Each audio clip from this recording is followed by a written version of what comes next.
नदी का जो कलर होता है ना वो मटमैला सा होने लग जाता है। तो आजकल शुरू हो चुका है मटमैला होना धीरे धीरे। कितना जल बढ़ गया है ना, मतलब जो जैसे जनवरी में नदी रहती है उससे डबल ट्रिपल हो चुकी है नदी। क्योंकि यहाँ तक हम जाया करते थे और वहाँ तक कितनी नदी रहती थी, और आज देखिए डबल ट्रिपल हो चुकी है भाई। इस पत्थर के इधर तक आने लग गया। ये देखिए भाई, ग्राउंड पे पहुंच चुके हैं। कैमरे में भी कैद नहीं हो रहा, बहुत बड़ा ग्राउंड है यार। हम इतने छोटे छोटे नज़र आ रहे हैं। तो भाई इन्होंने मेरे को यहाँ तक पहुँचा दिया नदी के। मेरे को इतना डर लग रहा ना, क्योंकि ये कच्चे है भाई। रुक जा, खींच खींच खींच। गिर भी गया तो बच जाऊंगा। ये देखो। हेलो दोस्तों, गुड मॉर्निंग, नमस्ते, सत श्री अकाल। स्वागत है मेरे गांव पुलना विलेज से। मैं गौरव चौहान। ब्लॉगिंग की शुरुआत धूप आने के बाद 10 बजे से हो रही है, अपने इन खूबसूरत पहाड़ों के बीच से, अपने फुलना गांव के। तो भाई अभी तो फ़िलहाल हम बरसात का इंतज़ार कर रहे हैं, थोड़ी बारिश हो जाए। क्योंकि ये जो धुंध जमी हुई है पूरी पहाड़ियों में, पूरे उत्तराखंड में, तो वो छंट जाए तो ज़्यादा सुंदर पहाड़ियाँ क्लियर दिखती है। जैसे श्री हेमकुंड साहिब की पहाड़ी दिख नहीं रही है। बाकी शांत सा माहौल है आजकल। और कुछ दिनों में चहल पहल जब शुरू हो जाती है ना, तब अलग ही माहौल बन जाता है भाई अपनी खूबसूरत पहाड़ों का, उत्तराखंड का।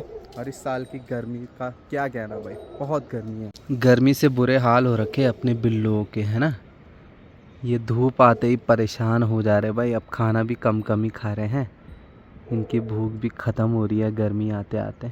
बाकी भाई इतने सारे कमेंट्स आ रहे हैं कि श्री हेमकुंड साहिब की जानकारी दीजिए, तो मैं कुछ पिक्स लगाता हूँ श्री हेमकुंड साहिब की। वहाँ पे रास्ते का निर्माण किया जा रहा है इंडियन आर्मी द्वारा, क्योंकि श्री हेमकुंड साहिब के लिए रास्ता जाता, बर्फ़ हटा रहे हैं। तो उतनी ज़्यादा बर्फ़ तो नहीं लग रही जैसे पिछले 2-3 सालों में थी। इस बार कम है तो रास्ता भी आसान हो जाएगा, दिक्कतें कम आएंगी। बाकी भाई अभी हेलीकॉप्टर की अपडेट्स नहीं मिल पाई है, जिससे मैं आपको बता पाऊँ कि मतलब कौन सी कंपनी इस वर्ष काम करेगी। लास्ट ईयर पवन हंस थी, इस बार शायद वही हो। बट अभी कंफर्मेशन जब आएगी तभी मैं आपको जानकारी दे पाऊँगा भाई, है ना। जब तक जानकारी नहीं आई तो मैं क्या ही बता पाऊँगा। बाकी यात्रा की तैयारियाँ तेज़ है, सब लोग तैयारियाँ करने पे लगे हुए हैं। और मैं भी थोड़ा बहुत फ्री तो नहीं बोल सकता हूँ, काम में उलझा हुआ हूँ। बाकी मैं कल, अगर रुपेश आ जाएगा तो मैं कल घांगरा गोविंद धाम जाऊंगा। रुपेश कल आएगा तो परसों मैं घांगरा गोविंद धाम जाऊंगा। तो थोड़ा सा वेट करिए भाई, अपना भी काम में बहुत ज़्यादा पिस रहे हैं, है ना, यही समझ लीजिए। तो थोड़ा ब्लॉगिंग भी कभी कभी बना पा रहे हैं, कभी कभी नहीं बना पा रहे हैं। बाकी अपडेट्स होगी वो आपके पास पहुंचा दी जाएगी टाइम टू टाइम। भाई पहले धूप का इंतज़ार करते थे, और आजकल धूप आ रही है ना, बाहर निकलने की मन ही नहीं कर रहा है। और गर्मी इतनी बढ़ गई है। अभी नदी के पास जाते भाई, नदी का बहाव भी काफ़ी बढ़ चुका है। लक्ष्मण गंगा का वेग, क्योंकि ग्लेशियर्स पिघलते हैं तो नदी थोड़ी बढ़ जाती है। बरसात में तो ज़्यादा ही बढ़ती है, लेकिन यहाँ से रास्ता ही नहीं है भाई जाने का। घोड़े खच्चर यहीं पे खड़े हैं। चले नदी के पास चलते हैं, बढ़िया ठंडी हवा खाते हैं। क्योंकि नदी जब चल रही होती है ना, तो हवाएं भी चलती है ठंडी ठंडी, तो वहाँ पे अलग सुकून मिलता है भाई, पीस मिलता है। तो इसलिए मैं जाता रहता हूँ कहीं कहीं बीच बीच में। तो भाई वैसे नदी की आवाज़ तो आती नहीं है, लेकिन इतने दूर से ही नदी की आवाज़ आ रही है भाई। और आजकल जो जलधारा है ना, वो भी मटमैली हो चुकी है, क्योंकि ग्लेशियर के साथ मिट्टी भी पिघलती है। सॉरी, ग्लेशियर के साथ मिट्टी भी आती है बहते हुए। तो नदी का जो कलर होता है ना वो मटमैला सा होने लग जाता है। तो आजकल शुरू हो चुका है मटमैला होना धीरे धीरे, जो लक्ष्मण गंगा है। ये देखिए जी, कितना जल बढ़ गया है ना, मतलब जो जैसे जनवरी में नदी रहती है उससे डबल ट्रिपल हो चुकी है नदी। क्योंकि यहाँ तक हम जाया करते थे और वहाँ तक कितनी नदी रहती थी, और आज देखिए डबल ट्रिपल हो चुकी है भाई। इस पत्थर के इधर तक आने लग गया है। और नदी का कलर भी देखिए भाई, पूरा मटमैला सा लग रहा है। इसमें जो है रेत भी आ रही है, मिट्टी भी आ रही है, ग्लेशियर पिघल रहा है। लेकिन यहाँ पे आकर के ठंडी सी हवा चल रही है भाई, कितना प्यारा माहौल लग रहा है।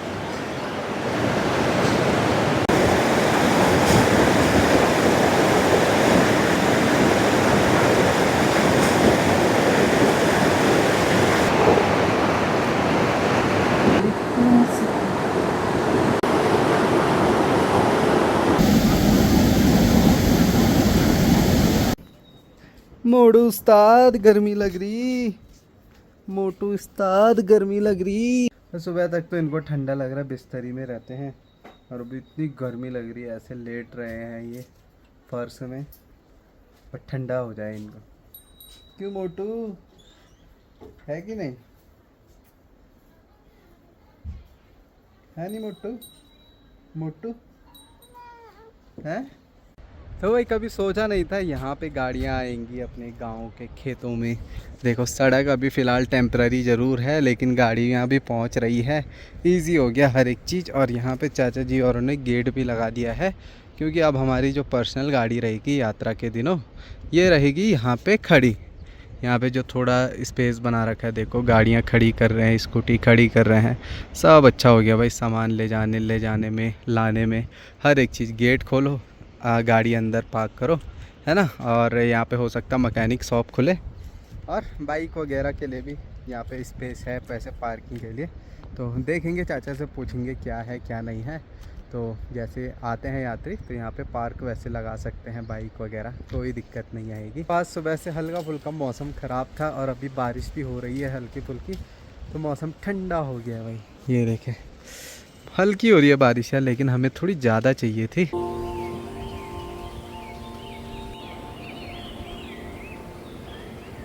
तो दोस्तों फिलहाल भाई अंदर बैठे हुए थे, और भाई जिसका इंतजार था रुपेश भाई का, रुपेश भाई भी जोशीमठ से पहुंच गया। हेलो रुपेश भाई, क्या हाल चाल। बढ़िया। हाँ तो रुपेश भाई अभी पहुंचा भाई, दिन के 2:30-3 बज रहे हैं, और कल होगी भाई हमारी फिर तैयारी घांगरिया गोविंद धाम जाने की। सो एक्साइटेड, मैं भी और रुपेश भी।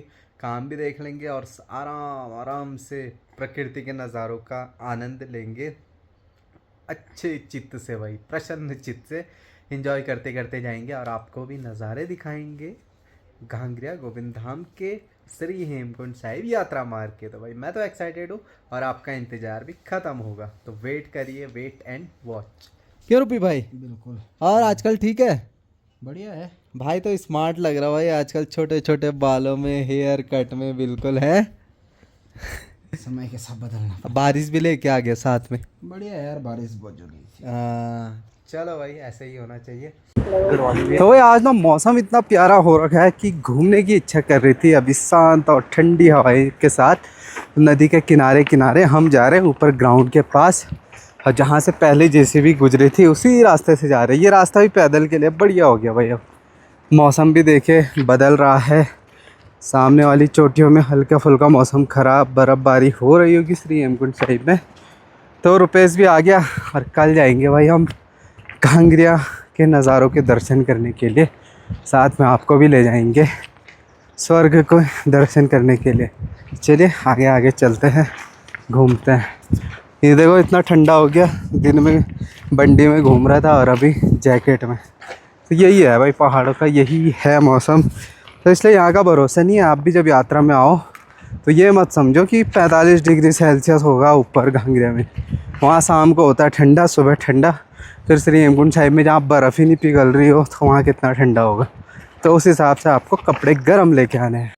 ये देखिए भाई ग्राउंड पे पहुँच चुके हैं, कैमरे में भी कैद नहीं हो रहा, बहुत बड़ा ग्राउंड है यार। हम इतने छोटे छोटे नज़र आ रहे हैं, तो धीरे धीरे बजट आता रहेगा, इम्प्रूवमेंट करते रहेंगे ग्राउंड में साथ साथ। और देखिए यार कितना बढ़िया बनेगा ना, जब चारों तरफ पेड़ ही पेड़ होंगे, चारों तरफ ग्राउंड के, और उसके बीच एक प्यारा सा ग्राउंड या स्टेडियम। कितना सुंदर लगेगा, जहाँ पहाड़ियाँ, इधर पहाड़ियाँ, चारों तरफ खूबसूरत नज़ारे। तो भाई एक अलग ही चीज़ बनानी है यार, करना तो है भाई गांव के लिए एक ऐसी चीज़ जो हम सिर्फ सोचते होंगे, वो करेंगे तो और मज़ा आएगा भाई। बट चलो सभी का सहयोग भी ज़रूरी है। बाकी नदी तो यहाँ से बहुत दूर है भाई, खेलते खेलते गर्मी लग जाएगी। क्रिकेट तो हम यहाँ पे कुंड भी है, तो कुंड में नहा भी सकते हैं भाई। इधर इधर अलग ही जलधारा आ रही है इस साइड से। तो भाई बड़ी दूर आ चुके हैं गांव से, इन पत्थरों के रास्ते। और यहाँ पे ना ट्रॉली लगाई थी, मैनुअल ट्रॉली। देखो रूपी भाई अभी खींच रहा है, और उसमें बैठेगा रूपी भाई, और हम उसको उधर पहुँचाएंगे, ठीक है। देखो या खींच खींच खींच। ये देखो भाई, पर ये अभी कच्ची हो चुकी है, तो इसलिए इसमें जाना बिल्कुल भी सेफ़ नहीं है भाई। तो इसमें तो जाएंगे नहीं हम, बहुत ताकत लगानी पड़ रही है, और इसमें भी जंग लग चुके होंगे तारों में। तो जाने का रास्ता था ये मैनुअली, यहाँ पे जो कंपनी हाइड्रो पावर थी वहाँ पे जाने तक का, लेकिन अब ऐसा है नहीं, कंपनी है नहीं, तो इसमें बैठते भी नहीं है कोई। देखो भाई उधर भी था कुछ बना हुआ, इधर भी है, और पानी का मेज़रमेंट के लिए वहाँ पे एक सिस्टम लगाया हुआ है, पानी बढ़ेगा तो सायरन बजेगा। खींच खींच खींच खींच, इतना ही खींच रहा। चलो जी, ना ना ना ना मैं बैठा को भी तो नहीं यार। तो भाई इन्होंने मेरे को यहाँ तक पहुँचा दिया नदी के, मेरे को इतना डर लग रहा ना, क्योंकि ये कच्चे है। भाई रुक जा, खींच खींच खींच, अबे खींच। भाई मेरे को बहुत डर लग रहा, मैं नीचे ना गिर जाऊँ यार, कमर सीधी रखता हूँ, गिर भी गया तो बच जाऊँगा। ये देखो, शाबाश। मैं ऐसे क्यों झूल रहा हूँ यार। ये देखो, हाँ क्या मज़ा आ रहा है भाई, नदी के ऊपर ऐसे ट्रॉली में।